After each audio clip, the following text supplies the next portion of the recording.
চৌধুরী সাহেব আর ভূঁইয়া সাহেবের মধ্যে সবসময় ভোট নিয়ে লড়াই ছিল।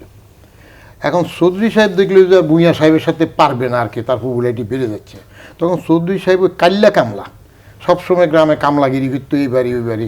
ওরে একটু বললো যে তুই তো অনেক বছর কামলাগিরি করলি, 30 বছর, এবার চেয়ারম্যানের ভোটে দাঁড়া। বলেন কি, তুই এত বাড়িতে কাজ করস, একটু যাবি বলবি যে একটা ভোট দেন, একটা ভোট দেন। ওই ভূঁইয়া সাহেবরে হারানোর জন্য কাল্লা কামলারে দাঁড়া করে দিল। দাঁড়া দেওয়ার পরে সবার কাছে গেলো, একটা ভোট দিল, এটা চেয়ারম্যানও গেল কাল্লা কামলা। এখন চেয়ারম্যান হওয়ার পরে যখন আরেকজন কাজের জন্য যায়, চেয়ারম্যান সাহেব ও জবাব দে না, চেয়ারম্যান সাহেব জবাব দে না। আবার বউকে ডাকে তো, আরে সারা জীবন কাল্লা কামলা করছে, এবার একটু চেয়ারম্যান করতে আর একটু কোক। কিন্তু ফট করে যে ও পরে দেখে যায় সেটা। আমি NBR এর কাল্লা চেয়ারম্যান হইতে যাইয়া সেখানে যাওয়ার পরে কাল্লা চেয়ারম্যান টের পাইলাম, যাদের পা ধরে সালাম করবো ভাবছিলাম, যে লোকগুলা স্টেজে বক্তৃতা যে সুন্দর করে, এগুলার ভিতর কত কদর্য ইউ ক্যান থিঙ্ক অফ। কাঁধে ঝোলা নিয়ে দুর্নীতির বিরুদ্ধে ওয়াজ করে, দুর্নীতির সংস্থা কি একটা বড় পদেও থাকে, কিন্তু সে যখন যায় যে মা কোরআন শরীফের মধ্যে নাতিদের জন্য টাকা রেখে গেছে বলে ট্যাক্স দেওয়া হয় না, বিশ্বাস করবেন। পরে আমার লোক বলে যে কোরআন শরীফের জুলদানিটা কি বস্তা নাকি। দুর্ভাগ্য দেখেন, এই দেশের সিরিয়ালি কোন পদ, উপরের পদগুলোতে রাষ্ট্রপতি দুর্নীতির জন্য সাজা পেয়েছে। আলাজ হোসেন মোহাম্মদ এরশাদ 1 নম্বর ব্যক্তি রাষ্ট্রপতি। 2 নম্বরে আসেন প্রধানমন্ত্রী, এখনও দুর্নীতির জন্য সাজার মধ্যে আছে। এনে শেখ হাসিনা কায়দা করে 6 মাস করে করে তারে রেজ দিতেছে। 3 নম্বরে আসেন স্পিকার, জরিমানা দে।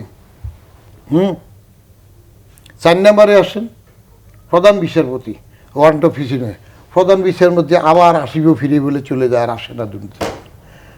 আপনি করবেন কি? এই 111 যারা 2 দিনের যুগী বাতেরে অন্ন বলে, সেনা নির্দেশিত সরকার, তারা করলো কি, একটা ফুরুত কমিশন করলো। ফুরুত কমিশনের নাম শুনছেন তো? Truth commission. ওইটা হইলো, আরে আমার ওই যে সামান্য হইলো লেখাপড়া কম তো, ওই ফুরুত কমিশন। সে ফুরুত কমিশনের মধ্যে কি করলো, যে যদি স্বীকার করে আত্মস্বীকৃত হয় টাকা দিয়ে দিলে মাফ করে। কেমন? এই 111 তারাও তো দুর্নীতির বিরুদ্ধে জেহাদ করে আসছে। হাজি এরশাদ তো দুর্নীতির বিরুদ্ধে জেহাদ করে আসে সবাই। জিয়াউর রহমানের আমলে 3টা ডেট 19, 20, 21 এপ্রিল 1979, অথবা 20, 21, 22, 3 দিনে NECর বৈঠক হইল। তখন NECর বৈঠক ক্যাবিনেটে হতো, আমি সেটা দেখতাম। সেই সময় একটা ডিসিশন হলো, at least 50% corruption should be eradicated at once. বাস আওয়ামী লীগের এই জগা ছিল, চিল্লাচিল্লি শুরু করে দিল কি, তাহলে বাকি 50% যায় না, 50%। তো এই কথাগুলো সব সরকারের মধ্যে হচ্ছে, সবার সময় হচ্ছে। কিন্তু আমাদের দুর্ভাগ্য হইল, আমরা দুদক যখন ভয়, তখন ওই যে গোলাম রহমান বলবে যে নক দন্তবিহীন বাঘ নাকি একটা। আমার তো বাঘ হইতে অসুবিধা নাই, আমরা কোথা থেকে কী নাম আছে। আমার শ্বশুরের একটা ছাগল ফাইলতেন অনেক আগে, ওনারা শখ করি কী জন্য বললো না, ছাগলের নাম দিল মিনিস্টার, ওটার মিনিস্টার দেখতো। তো আমরাও তো এখন আমাদের ক্রিকেট টিম যে বলি টাইগার, যেটুকুই হোক, যেটা হোক টাইগার বলি। আপনার দুর্নীতির জন্য প্রত্যেকটা গভর্নমেন্ট অপারেশন ক্লিন হার্টের সময় একবার চেষ্টা করলো, ওই সময় কী করলো। আর দুর্নীতি শুধু আর্থিক দুর্নীতি, সব দিকে আছে। ভোটের রাজনৈতিক দুর্নীতি কোথায় গেছে, টোটালি শেষ। আওয়ামী লীগ সরকার এসে যেটুকু একটু ইউনিয়ন পরিষদের হইতো, ফেয়ার ইলেকশন হইতো, ভালো লোকের মানুষ ভোট দিয়ে, কয় না ইউনিয়ন পরিষদ এখন মার্কা হইল। এই মার্কা করতে যাইয়া এমন দশা হইল, এখন আর মার্কায় সামাল দিতে পারতেছে না।